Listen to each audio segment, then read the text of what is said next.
દૈનિક બાઇબલના વાંચનો.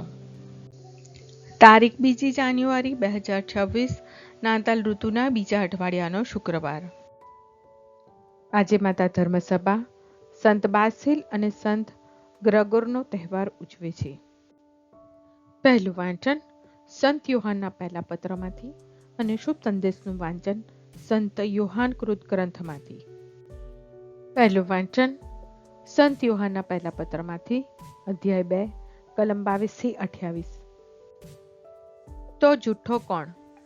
ઈસુ એ જ ઈશ્વરના અભિષિક્ત છે એ વાતનો ઇનકાર કરે છે એ જ ખ્રિસ્ત શત્રુ છે, કારણ તે પિતાનો અને પુત્રનો બંનેનો ઇનકાર કરે છે.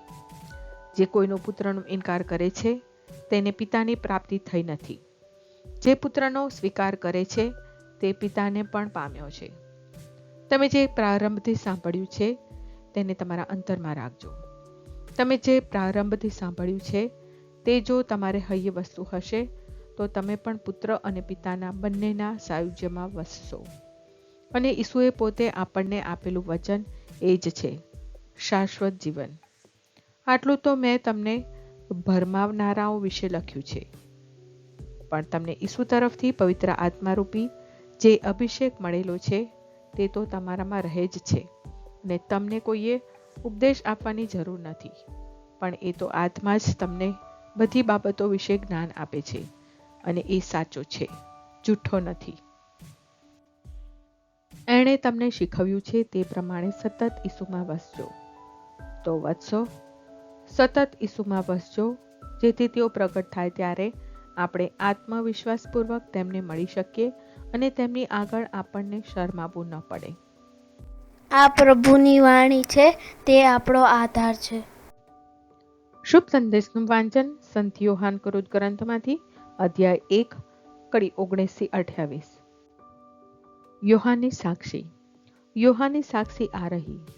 જ્યારે યહૂદીઓએ યરૂશાલેમમાંથી પુરોહિતોને અને પુરોહિત સહાયકોને તમે કોણ છો એમ પૂછવા તેમની પાસે મોકલ્યા, ત્યારે તેમણે કબૂલ કર્યું, ચોખ્ખે ચોખ્ખું કબૂલ કર્યું કે હું ખ્રિસ્ત નથી.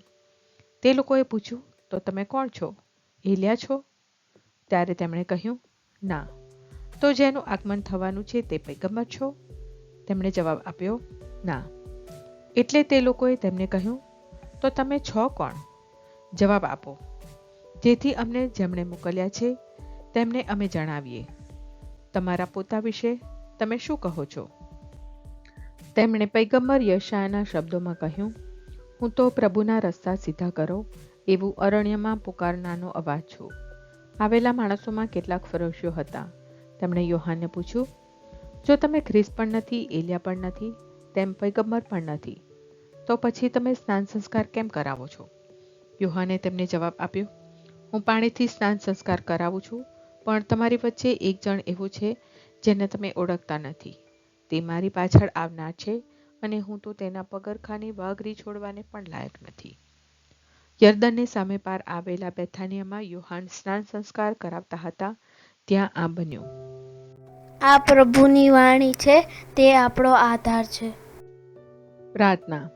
ઓ મારા પ્રભુ ઈસુ, હું મારા પાપો માટે પસ્તાવો કરું છું. મારા પાપો માફ કરો. મારા હૃદયમાં આવો. હું તમને મારા પ્રભુ અને તારણહાર બનાવીશ. આમેન. પ્રભુ તમને સુખી રાખો અને તમારી સંભાળ રાખો. પ્રભુની તમારા ઉપર કૃપા દ્રષ્ટિ અને મહેરબાની હો. પ્રભુની તમારા ઉપર પ્રસન્નતા હો અને તે તમને શાંતિ બક્ષો.